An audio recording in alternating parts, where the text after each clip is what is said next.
Selamat siang, Namo Buddhaya. Perkenalkan nama saya Stefani dengan nomor induk 230 dengan Fakultas Hukum. Saya akan menjelaskan tentang korupsi. Pertama-tama saya akan menjelaskan tentang pengertiannya. Pengertian korupsi itu berasal dari bahasa Latin itu corruptio atau corruptus. Kemudian corruptio itu berasal dari bahasa Latin yang lebih tua yaitu compere, yang artinya itu keburukan, kebejatan, ketidakjujuran, dapat disuap atau tidak bermoral, dan lain sebagainya. Secara umum, korupsi itu adalah sebuah tindakan tidak jujur yang memanfaatkan jabatan atau kuasa untuk mendapatkan keuntungan bagi pribadi ataupun orang lain. Korupsi itu terdapat berbagai banyak jenisnya. Itu yang pertama itu penyuapan, penggelapan, penipuan, pemerasan, dan favoritisme. Penyuapan itu pemberian dalam bentuk uang atau sejenisnya yang diberikan atau diambil dalam hubungan korupsi. Yang kedua itu penggelapan. Tindakan menggelap atau mencuri uang rakyat yang dilakukan oleh pegawai pemerintah, pegawai sektor swasta, ataupun aparat birokrasi. Yang kedua itu penipuan. Tindakan kejahatan ekonomi berwujud kebohongan, penipuan, dan berperilaku tidak jujur. Yang keempat itu pemerasan. Pemaksaan atau mendapatkan keuntungan sebagai imbal jasa pelayanan yang diberikan. Kelima, favoritisme dikenal dengan pilih kasih, merupakan tindakan penyalahguna kekuasaan yang melibatkan tindak privatisasi sumber daya. Adapun tujuan dalam korupsi yaitu untuk mencapai kepuasan pribadi. Yang kedua itu memperoleh keuntungan ekonomi seperti mendapatkan proyek konstruksi ataupun usaha bisnis dengan menyuap pejabat yang berwenang dalam proses seleksi. Yang ketiga itu penggelapan barang milik lembaga. Yang keempat penyalahgunaan kewenangan dan kesempatan sarana. Yang kelima merugikan keuangan dan perekonomian negara. Dampak-dampaknya tentu dapat merugikan negara, tetapi masih terdapat banyak aspek, yaitu dari aspek ekonomi. Pertumbuhan ekonomi melambat karena rendahnya tingkat investasi, transaksi ekonomi, dan menciptakan sistem lembaga yang buruk akibat adanya surut dan pungli. Melambatnya perekonomian membuat kesenjangan sosial yang semakin lebar, membuat pemindahan sumber daya publik ke tangan para koruptor.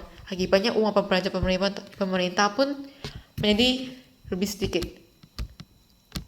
Adapun aspek-aspeknya, aspek kesehatan, peralatan tidak memadai, kekurangan obat, kesulitan masyarakat dalam mengakses pelayanan kesehatan, perangkat medis yang diberi dalam proses korupsi, berkualitas buruk, pelayanan yang jelek, serta tidak presisi. Pemberi obat yang mengandung unsur korupsi, hal tersebut dapat mengancam nyawa masyarakat. Selanjutnya, aspek pembangunan. Kualitas pembangunan buruk dapat mengancam keselamatan publik. Jadi bangunannya karena buruk, kualitas yang buruk, maka dapat mudah hancur bangunannya. Proyek infrastruktur yang syarat korupsi akan tidak bertahan lama, cepat rusak sehingga harus membuka proyek baru yang sama untuk dikorupsi lagi.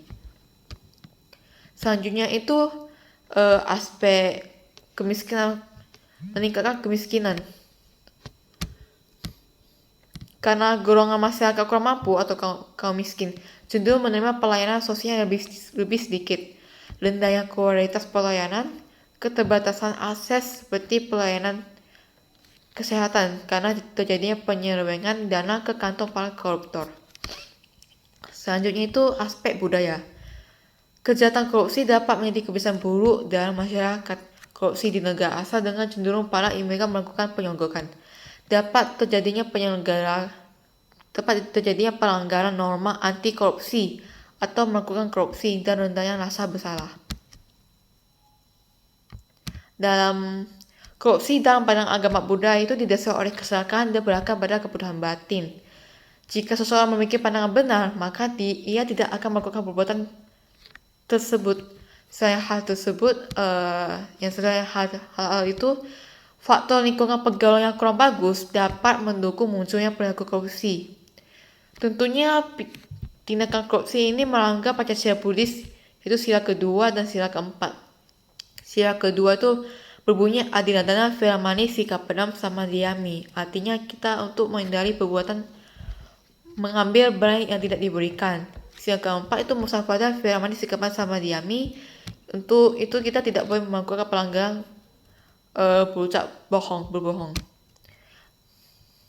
Dalam Majjhima Nikaya 117, Sang Buddha menjelaskan bahwa mata pencaharian akan menjadi tidak benar ketika mata pencaharian dimanfaatkan untuk menipu kuhana, membuat lapana, memeras nemitakata, menggerapkan nepesikakata, merampok agar dapat hasil yang banyak, laba. Semua perbuatan pasti akan menerima akibatnya, yaitu sebab akibat karma.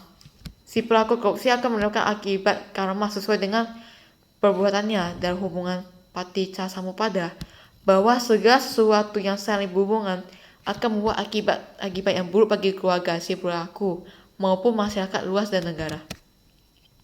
Solusi untuk mengatasi korupsi ini tentu banyak. Secara umumnya itu yang dengan memperkuat lembaga hukum seperti KPK, kejaksaan, polisi secara efektif, memperkuat undang-undang, menjadi transparansi dan akuntabilitas, meningkatkan kesadaran masyarakat melalui sosialisasi pendidikan formal maupun kampanye-kampanye di masyarakat yang terus dapat mengembangkan media bebas untuk melakukan tindakan korupsi tanpa takut dicampakkan atau ditekan oleh pihak-pihak yang terkait. Terus menjalin kerjasama internasional dapat meliputi pertukaran informasi, pelatihan, bantuan teknisi dari negara-negara lain yang memiliki pengalaman yang banyak dalam mengatasi korupsi ini. Secara agama Buddha, ini mempengaruhi seperti usaha atau daya upaya untuk mengatasi tindak kejahatan dengan melaksanakan daya upaya benar. Daya upaya benar itu terdapat dua segi, yaitu segi pertama, suatu kemauan kuat untuk mencegah timbulnya keadaan-keadaan batin yang jahat atau tidak sehat, negatif, dan menghilangkan keadaan-keadaan demikian yang telah ada di dalam batinnya. Yang kedua, itu kemauan kuat untuk menumbuhkan dan mengembangkan keadaan batin yang baik dan sehat, yang belum ada dan meningkatkan serta menyempurnakan keadaan-keadaan demikian yang telah ada dalam batin sendiri. Ini terdapat Anguttara Nikaya 11-16. Sang Buddha menjelaskan bahwa ada upaya benar dan usaha yang meningkatkan kualitas batin terdiri dari 4 hal, yaitu usaha rajin agar kejahatan jahat buruk tidak timbul dalam diri sendiri. Samvara dana itu terus selanjutnya itu usaha rajin untuk menghilangkan keadaan dan buruk yang telah timbul dalam diri seseorang. Usaha rajin untuk menimbulkan keadaan baik yang belum timbul dalam diri seseorang. Usaha rajin untuk menjaga keadaan baik yang telah timbul dan tidak membiarkan mereka lenyap. Upaya pencegahan dan pemberantasan korupsi memerlukan berbagai cara pendekatan yang tepat, diantaranya menumbuhkan pandangan dan pikiran benar. Pandangan benar dan pikiran benar merupakan kunci untuk dapat melakukan ucapan benar, perbuatan benar, dan kehidupan benar. Pikiran merupakan kendali terhadap segala sesuatu yang muncul dalam diri sendiri, diawali dari pikiran dan tidak akan terlepas dari pikiran. Yang kedua itu menumbuhkan moralitas. Korupsi ada gambar kemerosotan moral bangsa. Salah satunya cara mengatasinya yaitu dengan menumbuh kembangkan moralitas, dan hal ini dapat diwujudkan dengan menanamkan rasa takut untuk berupa jahat dan rasa takut akan akibat dari perbuatan jahat tersebut. Menumbuhkan pengembangan batin. Nafsu keinginan merupakan suatu penghambat yang menutupi batin dan melemahkan kebijaksanaan Sang Buddha. Sang Buddha menerangkan bahwa manusia yang melekat erat kepada rangsangan indera yang diterima melalui mata, telinga, hidung, lidah, dan badan. Hal ini dapat menyebabkan seseorang menjadi tidak produktif atau produktif tetapi ke hal-hal yang salah gitu. Itu korupsi. Oleh karena itu, cara mengatasinya itu harus berusaha untuk mencegah nafsu. Itu terdapat dalam Natababumi Sutta Majjhima Nikaya. Itu dia mengatakan jagalah pintu-pintu kemampuan indramu. Sekian dari presentasi saya, semoga jelas, tidak ada, mohon maaf jika ada kesalahan. Namo Buddhaya.